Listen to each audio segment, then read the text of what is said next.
गरीब कचरे वाली का अमीर बॉयफ्रेंड। ये कहानी है गरीब कचरे वाली कलिका की, जिसका जीवन फुटपाथ पर पड़े कूड़े कचरे के इर्द गिर्द ही नाचता था, जहाँ सारे शहर भर का कचरा फेंका जाता है। उसी कूड़े खत्तों के पीछे वह अपनी फूस की झोपड़ी गाड़ कर अपनी बीमार माँ के साथ कूड़े पर भिनकती मक्खी कीटों के बीच जीवन गुजर बसर कर रही थी। रोज की तरह शाम का सूरज ढलते ही वह गरीब कचरे वाली कंधे पर कचरे की बोरी लटकाए घर लौट आती है। अरे कालिका, आ गई तू बेटी। आज आने में बड़ी देर लगा दी। अरे माँ, मुझ कचरे वाली के लिए ये तो हर दूसरे दिन की बात है। देर सवेर ही सही, कम से कम प्लास्टिक पॉलिथीन तो बीन बटोर कर लौटती हूँ, वरना तो कभी कभार दिन भर खाली बोरी लेकर गली गली भटकने के बाद भी कुछ हाथ नहीं आता। ऐसे में दाल रोटी पर भी आफत पड़ जाती है। बेटिया, तू तो अपनी दुखियारिन माँ की बुरी हालत से वाकिफ है। जीवन भर कूड़े की बोरी ढोते ढोते कंधे झुक गए और आज मैं कुबड़ के रोग से जूझ रही हूँ। मैं नहीं चाहती जिस हालत में मैं जूझ रही हूँ वो आफत तेरे दर पड़े। तू ये कचरा बीनना बटोरना छोड़कर कोई और क्यों नहीं काम खोजती? माँ, आपको क्या लगता है मैंने ये कोशिश नहीं की? हर घर में हाथ पांव मार कर देख लिया, मगर अब हर गलियारे चौबारे में मैं कचरे वाली की पहचान से बंध गई हूँ। इसलिए अपने घर में काम देना तो दूर, कोई मुझे अपने चौखट पर चढ़ने भी नहीं देता। अब तो मैंने इस जिंदगी को अपना मुकद्दर मान लिया है कि इसी कूड़े खत्तों के गढ़ में ही जीवन बिताना है। कलिका के शब्दों में सच की सार्थकता छिपी थी, जिस कारण उसके मन में दबा दुख आंखों से फूट पड़ता है। समय बीतता जाता है। भोर की फूटती किरण के साथ कलिका अपने कचरे की बोरी कंधे पर उठाए रिहायशी इलाके का रुख कर लेती है। तभी उसकी नजर एक चौखट पर बिखरे लोहे प्लास्टिक देखकर चमक उठती है। अरे वाह, उस चौखट पर कितना सारा लोहा प्लास्टिक है। इससे पहले कि उस पर किसी और की नजर पड़े, मैं उसे बोरी में भर लूंगी। उसे बेचकर आज दाल रोटी छोड़कर भाजी रोटी का जुगाड़ हो जाएगा। कचरे वाली झट से अपने कंधे से बोरी उतारकर उस भंगार की बोरी में भरने लगती है। तभी घर की मालकिन रईस राज रानी उस पर चिल्ला पड़ती है। राम राम राम, अरे ओ कचरे वाली, तेरी हिम्मत कैसे हुई अपने कूड़े में सने कदम मेरे साथ मेरे घर की चौखट पर चढ़ने की? जानती है करोड़ों रुपए की कीमत खर्च कर खरीदा है ये मेंशन, और तूने अपने गंदे गलीज कदम के निशान बना दिए। यहाँ चल भाग यहाँ से। माफ कर दीजिए मेम साहब, मैं अभी आपकी सीढ़ियां साफ कर देती हूँ। शोरगुल सुनकर आलेख फौरन बाहर आता है। आलेख बहुत ही सुलझा हुआ शख्स था।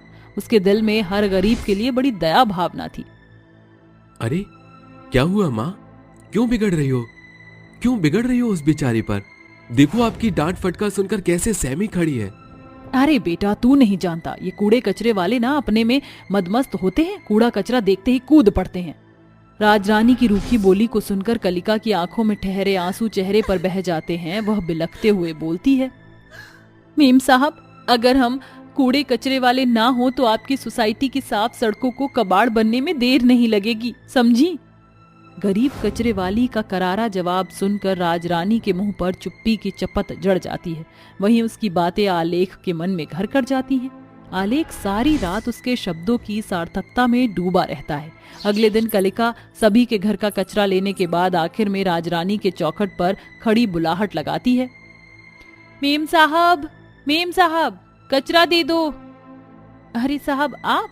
हाँ, वो दरअसल माँ मंदिर गई हैं। ठीक है साहब, कूड़ा है तो ले आइए। जरा ठहरो, मैं लेकर आता हूँ। आलेख झट से कूड़े से भरा डस्टबिन कचरे की बोरी में खाली करके कचरे वाली के हाथों में एक पर्ची पकड़ा देता है। ये क्या है साहब? खुद ही पढ़ लो। माफ करना साहब, पर जिसे अक्षरों की ही पहचान ना हो वो शब्द कैसे पढ़े? ओ माफ करना, मेरा इरादा तुम्हें ठेस पहुंचाने का नहीं था। वैसे मैं माँ की कल की बेरुखी के लिए माफी मांगता हूँ। वो माँ बस जुबान की तरह कड़वी हैं। अरे साहब, ये कोई अनोखी बात थोड़ी है। मुझ गरीब कचरे वाली को तो हर दिन इस जिल्लत से होकर गुजरना पड़ता है। इसका मतलब तुमने माफ किया? तो क्या तुम मुझे अपना बॉयफ्रेंड बनाओगी? ये बॉयफ्रेंड किसे कहते हैं साहब जी? बॉयफ्रेंड मतलब हाँ, लड़का दोस्त। आलेख की बात सुनकर उस गरीब कचरे वाली के कदम लड़खड़ा जाते हैं और उसका चेहरा कश्मकश से भर जाता है। साहब जी, पूरा जमाना मुझ कचरे वाली से कटा कटा रहता है। कोई मुझे देखकर नाक सिकोड़ता है तो कोई रास्ता बदल लेता है, और आप मुझसे दोस्ती करना चाहते हैं। आखिर क्यों? क्योंकि दिन भर कूड़े कीच में सने रहने के बाद भी तुम अपना मन मैला नहीं करती। तुम्हारी ये खूबी मुझे भा गई है। आलेख के मुंह से अपनी वाहवाही सुनकर वह गरीब कचरे वाली जैसे ही उठती है, हर गुजरते दिन के साथ कचरे वाली की ओर आलेख का आकर्षण प्यार का मोड़ लेने लगता है। वह हर दिन ढलते सूरज के उत्कर्ष में खड़े ढेरों बातें करते। कलिका को भी आलेख का साथ भाने लगा था। अच्छा साहब जी, मेरी झुग्गी आ गई, मैं चलूं? हाँ, मगर अब तुम मुझे साहब जी नहीं बल्कि आलेख कहकर बुलाना। आलेख को खुद पर हक देता देखकर गरीब कचरे वाली का मलिन मुंह शर्म से लाल गुलाबी हो जाता है, और उस रात आलेख अपने हाथों में लिए अंगूठी को देखकर कहता है, कलिका, मैं कल वैलेंटाइंस डे का दिन तुम्हारे लिए इतना खास बना दूंगा कि तुम अपनी जिंदगी के सारे गम भुला दोगी। अगले दिन आलेख सूट बूट पहनकर शीशे के सामने खड़ा अपने बाल संवारते हुए हल्की स्माइल के साथ अंगूठी का बॉक्स जेब में रखकर अपनी कार में सवार होकर रास्ते से गुलाब का गुलदस्ता खरीदकर कूड़े कीच के बीच खड़े कलिका की झुग्गी में आता है, जहां कलिका कूड़े के ढेर से पॉलिथीन प्लास्टिक बीनने में आंखें गड़ाई थी। तभी आलेख के जूते कचरे के ढेर पर जम जाते हैं। आलेख, तुम यहाँ क्यों चले आए? देखो ये कचरे की गंध है, चलो यहाँ से। नहीं कलिका, मैं कहीं नहीं जाऊंगा। तुम तो सालों से इस बदबू के बीच रह रही हो, तो मैं क्यों नहीं? इसके साथ आलेख अपने घुटनों पर बैठकर फूलों का गुलदस्ता कलिका की ओर बढ़ाकर कहता है, कलिका, मैं तुमसे बहुत प्यार करता हूँ। क्या तुम मुझसे शादी करोगी?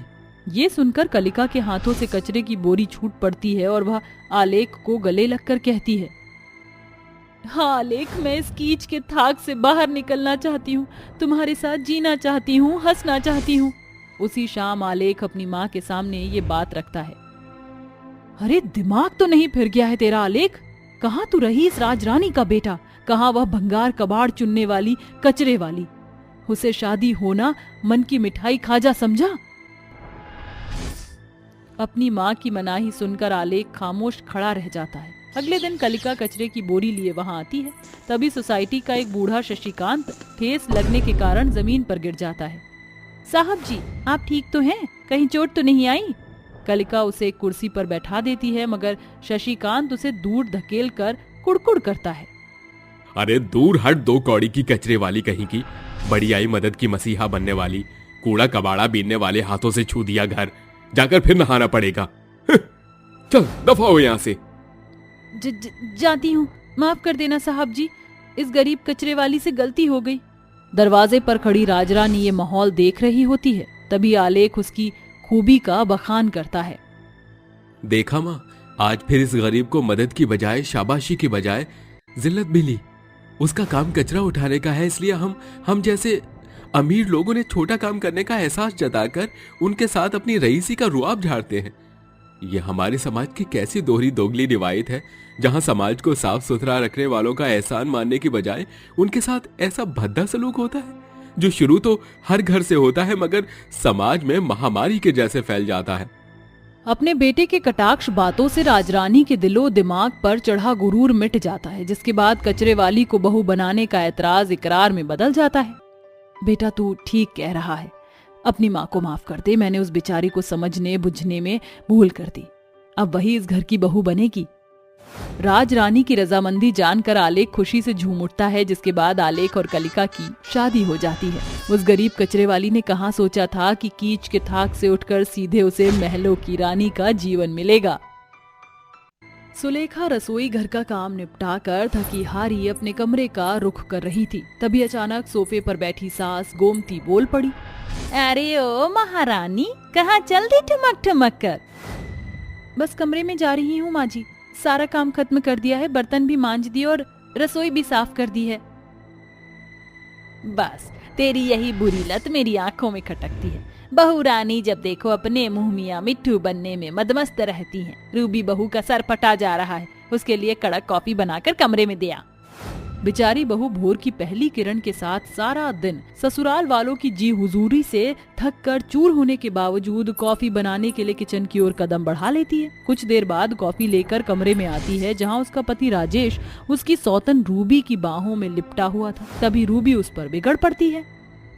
ओहो, ये क्या बेहूदगी है। तुम्हें इतनी भी सेंस नहीं है कि शादीशुदा कपल के कमरे में नॉक करके जाते हैं। कॉफी रखो और दफा हो। सुलेखा लड़खड़ाते हाथों से कप की ट्रे टेबल पर रखकर भागती हुई अपने कमरे में आकर फूट फूट कर रोते हुए कहती है, भगवान ऐसा बुरा दिन किसी सुहागन के जीवन में ना आए, जब ना चाहते हुए भी उसे एक ही छत के नीचे अपनी सौतन के साथ रहकर अपना सुहाग बांटना पड़े। ऐसा कहते हुए सुलेखा का टूटा मन बीती स्मृतियों में खो जाता है। सुलेखा और राजीव एक ही कॉलेज में पढ़ते थे, जहां से दोनों के प्यार की शुरुआत हुई। राजीव, तुम माँ जी से मेरे बारे में कब बात करोगे? तुम्हें पता है उन्होंने तुम्हारे लिए रिश्ते देखना शुरू कर दिया है। हाँ सुलेखा, मैं आज ही माँ से हमारी शादी के बारे में बात कर लूंगा। घर आकर राजीव अपनी माँ गोमती के सामने अपनी बात रखता है। तभी गोमती गुस्से से गरजते हुए कहती है, भूसा भर गया है तेरे भेजे में, इसलिए जो जी में आ रहा है बड़बड़ किए जा रहा है। भावनाओं में मत बह मेरे लाल, मैं तेरे लिए उससे बढ़कर बवाल बहू खोज कर लाऊंगी जो भर भर कर दहेज लाए। माँ, आप हमेशा पैसा पैसा क्यों करती रहती हैं? मैं सुलेखा से ही शादी करूंगा बस।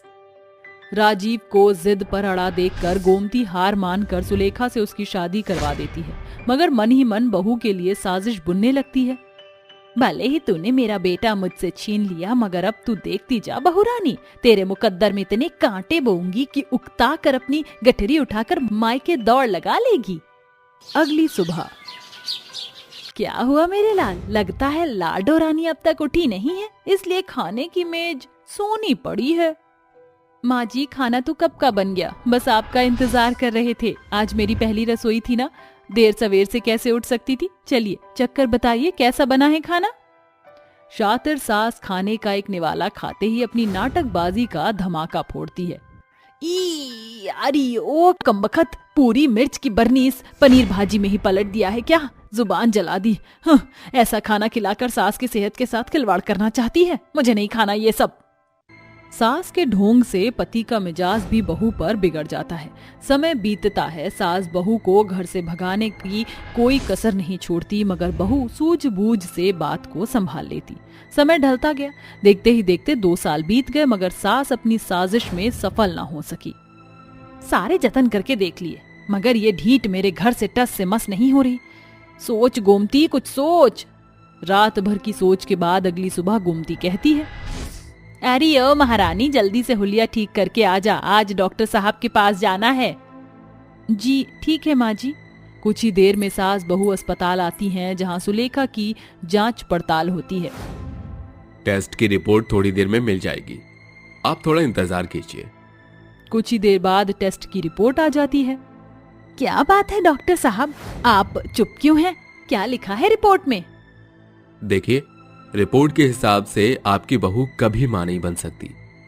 बहू के बांझ होने की बात पर सास बड़ा बखेड़ा खड़ा कर देती है, जिससे राजेश भी रंजिश से भर जाता है। अरे मेरी ही मति मारी गई थी जो मैं इस बांझ से दिल लगी कर बैठा और अपने हाथों अपने गले में फंदा डाल लिया। अरे अब गड़े मुर्दे उखाड़ने से कुछ नहीं होने वाला मेरे लाल। अरे अभी कौन सी तेरी जवानी ढल गई है? अपनी माँ की बात मानकर दूसरा घर बसा ले। मेरी नजर में एक भली लड़की है, रूबी नाम है उसका। राजीव अपनी माँ की चिकनी चुपड़ी बातों की गुत्थी में उलझकर हामी भर देता है। मुझे मंजूर है माँ। शाबाश मेरे लाल। अब देख तेरी माँ कैसे चटमंगनी पट ब्याह का पैतरा आजमा कर अपनी बहू रानी के सीने पर मूंग दलने के लिए सौतन लाती है। और इस तरह सुलेखा के लाख गिड़गिड़ाने के बावजूद राजेश दूसरी शादी करके रूबी से शादी रचा लेता है। अरे ओ मेरी सौतन साहिबा, कहाँ मर गई? चल यहाँ। कहो रूबी, तुमने बुलाया? तुम्हारी खबर तो मेरी सहेली लेगी। सासू माँ, पूछिए मेरी सौतन से, जब भी मैं और राजीव एक साथ होते हैं तो ये मेरे कमरे में ताका झाकी क्यों करती है? क्योरी सुलेखा की बच्ची, ज्यादा शौक चढ़ रहा है तुझे मेरी सहेली के कमरे की पहरेदारी करने में? माँ जी, मैं अपनी मर्जी से थोड़ी वहाँ गई थी। आपने ही मुझे रूबी को कॉफी देने को कहा था, फिर मुकर क्यों रही हैं? बहू को अपनी सफाई में बोलता देख गोमती बौखला कर उसे एक चांटा मारकर सास का रौब झाड़ती है। जरा ऐसी ढील क्या छोड़ दी? मेरी बांझ बहुरानी की जुबान कैंची की तरह चल पड़ी है। आइंदा मेरी सहेली के मुंह से तेरी शिकायत सुनने को ना मिले। जा जाकर रात के खाने की तैयारी कर। सुलेखा के लिए ये जुल्म सहना रोज की बात थी। जब उसकी सौतन और सास अपनी सहेली की अटखेलियों की बिचारी बहू पर कहर ढाती, मगर सास रूबी के चेहरे पर चढ़े नकाब को कहाँ देख पाती थी। आहा, शुक्रिया सासू माँ, आज आपने साबित कर दिया कि आप मेरी सबसे पक्की सहेली हैं। मगर बहू, अब बारी तेरी है मेरी बहू की सौतन बनकर दिखाने का। अब जल्दी से अपनी सास सहेली के ख्वाब को पूरा कर दे।